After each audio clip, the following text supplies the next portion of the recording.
Resident Evil. Hello, I'm Lucy James. I am joined here by Rob Crossley. Hello, Rob. Hello. And I recently got to play Resident Evil HD. So this is the remastered HD shiny version, but not of the 1996 original game. Okay. So the game was remade for the GameCube in 2002. So this is a nice and shiny new version of that. So it's a remaster of a remake of an original. Pretty much, yes.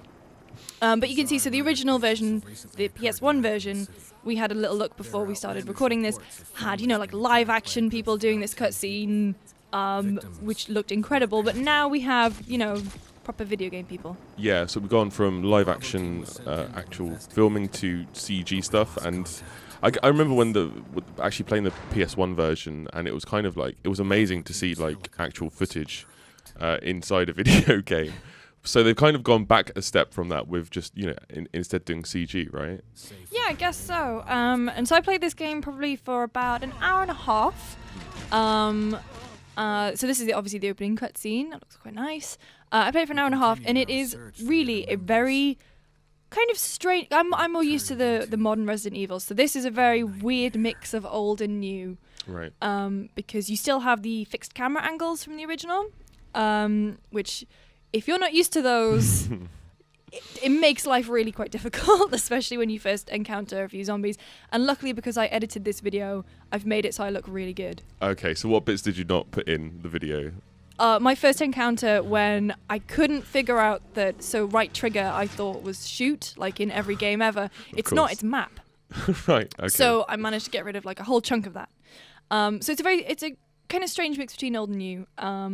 But obviously, the more you play it, the more you get used to it. And I guess, because we still have the build in the office, when you play it, it'll be like kind of going home. Of course, yeah. But although the decoration is a bit better this time. Yeah, sure. Oh, and so here's our first look at the famous carnivorous dogs.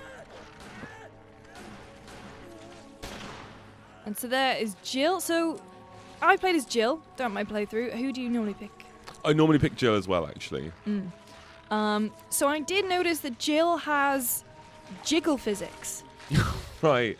See, I don't actually remember that. Now, I played this when I was like 13 years old, so I should remember that, right? I should never forget that. But yeah, so she has... How did that feel? Was that a bit awkward? You know what? They're not dead or alive levels. Right, So okay. it's not so bad. It's kind of forgivable. Jiggle physics. Forgivable jiggle physics. Oh dear. So we're kind of coming in. This is Bravo Team's helicopter coming in. So, ooh, who's that? Uh-oh. That's Chris Redfield, right? He kind of looks like he's... oh, there's Wesker. See, that's the very first time we've seen Wesker, right? This legendary character in the series. Yeah. This is his introduction. And he's kind of a badass.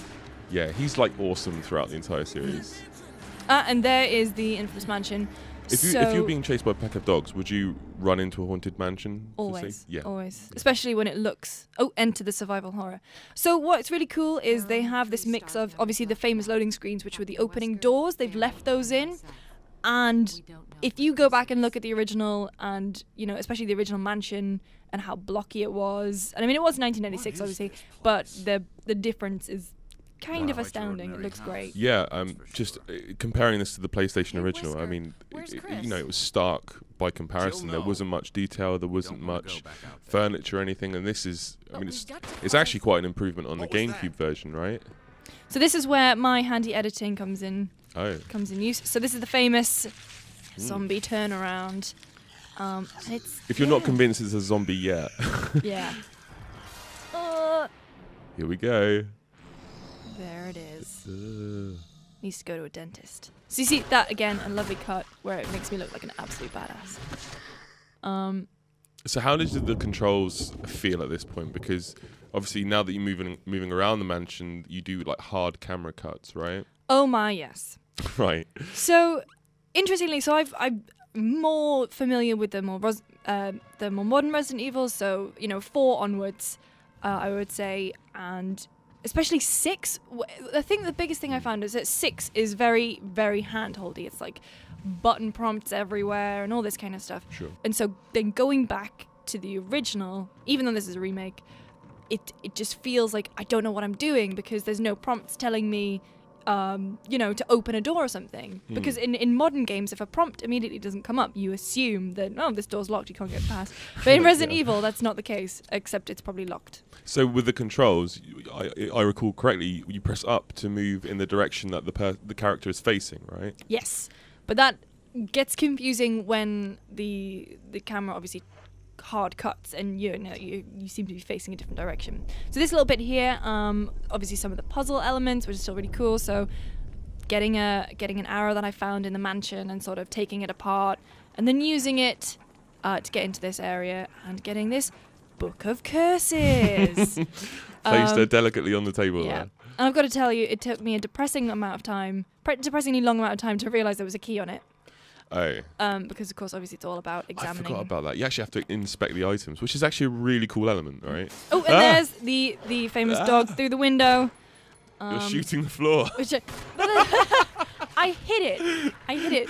So in the GameCube version, they kind of put in this defensive weapon version, this defensive weapon thing. So if you got attacked, in the PS1 version, you'd be pretty screwed. In the GameCube version onwards, you could equip a defensive weapon. I think that you could only use once, and so Jill and Chris can both use a dagger. But then later on, Jill gets this kind of stun gun thing, and like a taser. Chris gets a stun grenade that you can like shove in the mouth of the zombie, which is quite cool. So there's another little loading screen, which I thought it's nice. I thought it's nice. It kind of builds to the tension as well. Yeah, it's an homage to the original, and absolutely agree with you on building the tension. So this is one of the save rooms, right? Yes. There's always a calming presence to the save rooms, isn't there? Yeah, and that's something that Shinji Mikami's used in The Evil Within as well. Have you seen? So the save rooms kind of play this like classical music, and it feels safe, but you kind of know that it's not. And so obviously you have a very limited amount of things that you can carry. This is me kind of messing around and depositing things that I probably should have kept. This is quite cool. So I left this bit in, especially because it's just... I mean, at this point, I was getting quite rattled because I was trying to get a very specific thing. Oh, right. Oh, I remember this now. Yeah. Of course. How could I forget? It's just, the slow walk, which is really cool. So are we defining these as zombies, the undead? Well, that's the thing. Even Resident Evil changes. Oh, yep. Once more, just to make sure. Of course. Because you have to reserve your ammo in this game. I've been burnt before. Right, of course. And then, there's another guy. Oh, I tried to examine him. Nothing there. Because normally you'd have something pop up that say, check out what this guy's carrying. I've got to say, it does look absolutely beautiful, doesn't it? You've done a great job. Toilet, gonna need that in a second. Yeah, and... Because do you remember this run bit? a bath as well. Oh, yeah. So it's quite nice to see what they've done with all the kind of the famous big scary moments of the game. They are still quite... Yeah, there it is. Terrifying even now.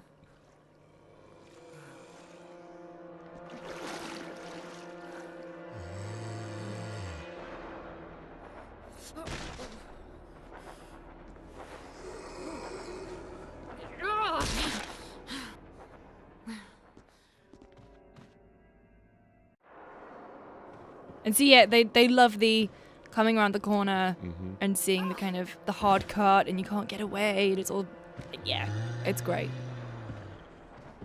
Look, badass. Down in one. Well. Apart from that bit. No, there's a famous line in this as well called the Jill sandwich, right? Tell us about that. So the Jill sandwich is a terrible line of dialogue from the original game, which occurs after this cutscene. So I painstakingly went through to find it.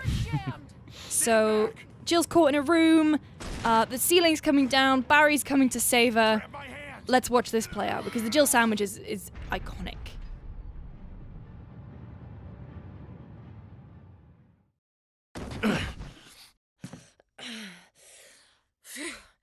Barry. That was a close one. A second late, you would have fit nicely into a sandwich. Really? Which, admittedly, it's no, you were almost a Jill sandwich. Because this is a remake of the GameCube version, so sadly they did redo the dialogue. But it's still a pretty great line. Absolutely. So the HD version of Resident Evil is coming out on PS3, PS4, Xbox 360, Xbox One, and PC at some point in 2015. So for more on Resident Evil, make sure you keep your eye on GameSpot.